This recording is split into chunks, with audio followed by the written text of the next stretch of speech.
For years, I believed the same thing most investors believe, that growth stocks were the only real way to build wealth.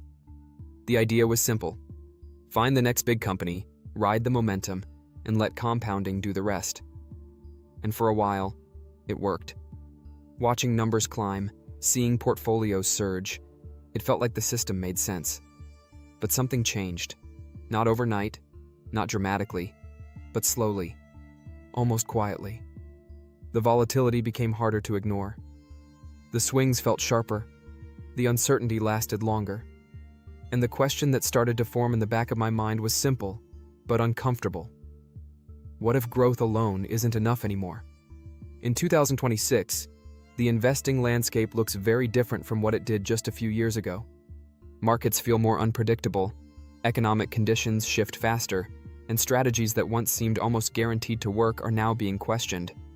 Growth stocks, once the dominant force in portfolios, are no longer as straightforward as they used to be. They still offer potential, but that potential often comes with higher volatility, longer wait times, and greater uncertainty. At the same time, another strategy, one that many investors once considered boring, is quietly gaining attention again. Dividends.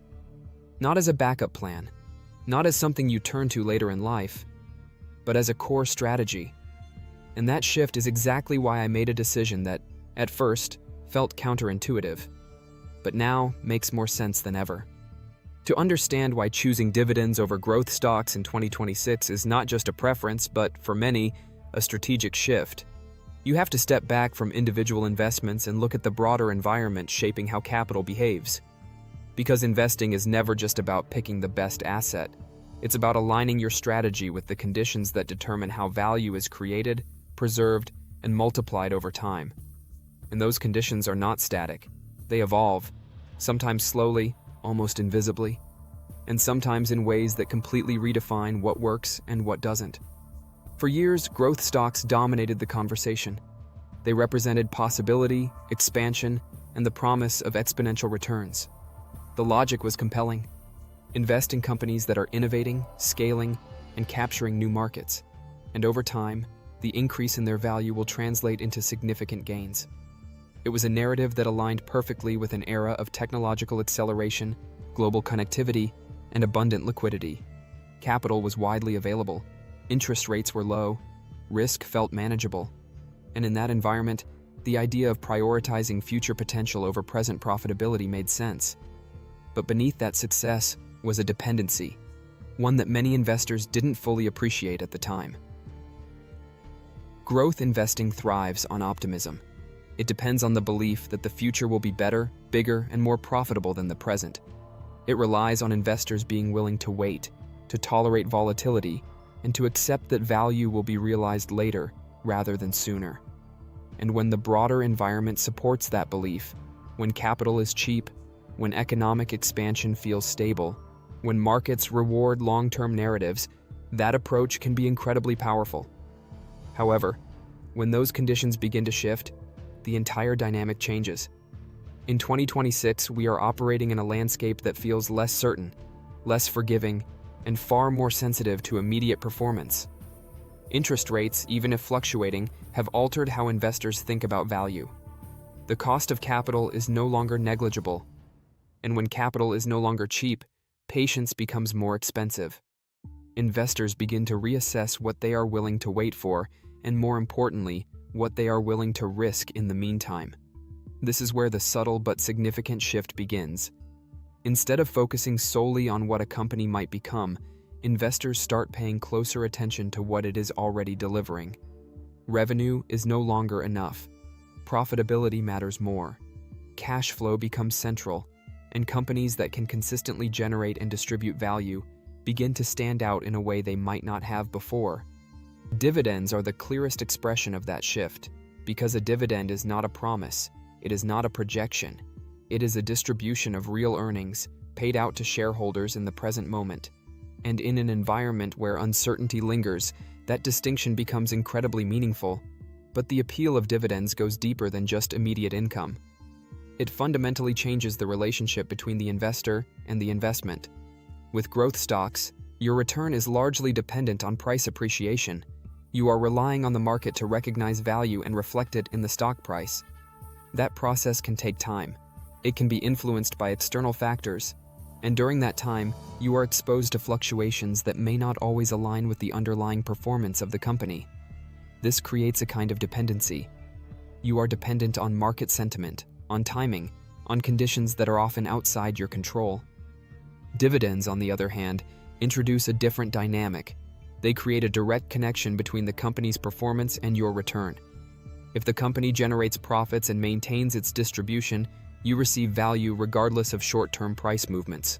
The market can fluctuate, prices can move up and down, but the flow of income continues. This continuity changes how you experience investing. Instead of waiting for a future event, a price increase, you begin to see progress in real time. Each payment becomes a reinforcement of the system. A reminder that your capital is not just sitting there, hoping for appreciation, but actively producing returns. And over time, that consistency builds something powerful. Because when dividends are reinvested, they create a compounding effect that operates independently of market timing.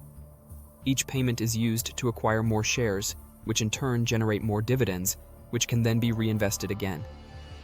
This cycle, repeated over years, can produce significant growth, not through sudden spikes, but through steady accumulation. What makes this even more compelling in 2026 is the interplay between compounding and volatility. Volatility, in many ways, is the defining characteristic of modern markets. Prices can move rapidly in response to news, sentiment, or macroeconomic shifts. For growth investors, this volatility can be both an opportunity and a risk. It can create moments of rapid gain, but it can also lead to prolonged periods of uncertainty where progress feels stalled or reversed. For dividend investors, volatility takes on a different meaning. Instead of being something to react to, it becomes something to work with. When prices decline, reinvested dividends purchase more shares at lower valuations. When prices rise, the value of the accumulated shares increases. In both scenarios, the system continues to function. The focus shifts away from short-term movements and toward long-term accumulation. This does not eliminate risk, but it reframes it, because the primary driver of progress is no longer price alone. It is the combination of income and reinvestment, and that combination creates a kind of resilience that is particularly valuable in uncertain environments. But perhaps the most underestimated aspect of this shift is psychological. Because investing is not just about numbers. It is about behavior. It is about how you respond to uncertainty, how you manage expectations, how you maintain discipline over time. Growth investing, while potentially rewarding, can be emotionally demanding. Watching a portfolio fluctuate significantly requires a strong tolerance for uncertainty. It requires the ability to hold through drawdowns, to ignore short-term noise, to remain committed to a long-term vision even when the present feels unstable. Not everyone is suited to that, and even for those who are, the constant exposure to volatility can create stress, doubt, and the temptation to act prematurely. Dividends introduce a stabilizing element. They provide a sense of progress that is not entirely dependent on market conditions. Even when prices are stagnant or declining, the flow of income continues, and that continuity can reduce the emotional pressure that often leads to poor decision-making. It allows you to stay invested, to remain consistent, to focus on the process rather than the daily fluctuations. In a world where information is constant and market movements are amplified by real-time data, this psychological advantage becomes increasingly important. Because the biggest threat to long-term success is not always market performance, it is behavior.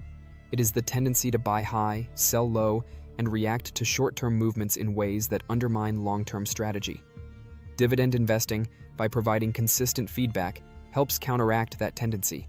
It creates a rhythm, a structure, a sense of alignment between expectation and outcome, and over time, that alignment builds confidence. But beyond individual psychology, there is a broader structural shift taking place in how wealth is approached. The idea that wealth is built solely through capital gains is being re-examined, not abandoned, but expanded. Because in an environment where uncertainty is persistent, relying entirely on price appreciation can feel incomplete. Income, in this context, becomes more than just a supplement. It becomes a foundation. A way to generate returns that are not entirely dependent on market conditions. A way to create flexibility, to reinvest, to adapt. This does not mean growth is no longer important. It means growth is no longer the only priority, and that distinction is critical. Because the most effective strategies are rarely based on extremes. They are based on balance, on understanding when to prioritize one approach over another, on recognizing that different environments favor different strategies. In 2026, the environment is signaling a need for stability, for consistency, for tangible returns. And dividends align with that signal. They provide a way to participate in the market while also creating a stream of income that can be relied upon, reinvested, and compounded over time.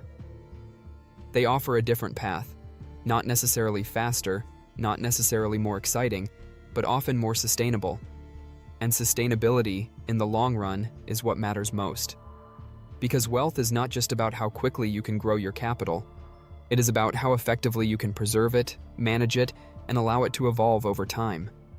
It is about building a system that works not just in ideal conditions, but in a range of scenarios. And that is what ultimately defines the shift. Not a rejection of growth, but a recognition that the environment has changed, that the rules are evolving, and that adapting to those changes is not just prudent, it is necessary. Because in the end, the decision to choose dividends over growth is not about following a trend. It is about understanding the system you are operating in, and positioning yourself in a way that allows you to move with it, rather than against it. And once that understanding becomes clear, the choice no longer feels counterintuitive. It feels inevitable. This year, dividend-paying companies are seeing renewed interest as investors search for more predictable returns in an uncertain market environment. Many large, established companies continue to prioritize shareholder payouts while also maintaining steady growth. At the same time, volatility in high-growth sectors has reminded investors that potential alone is not always enough. As a result, more portfolios are beginning to balance growth with income, rather than relying on one strategy alone. This isn't a shift away from innovation, it's a shift towards sustainability.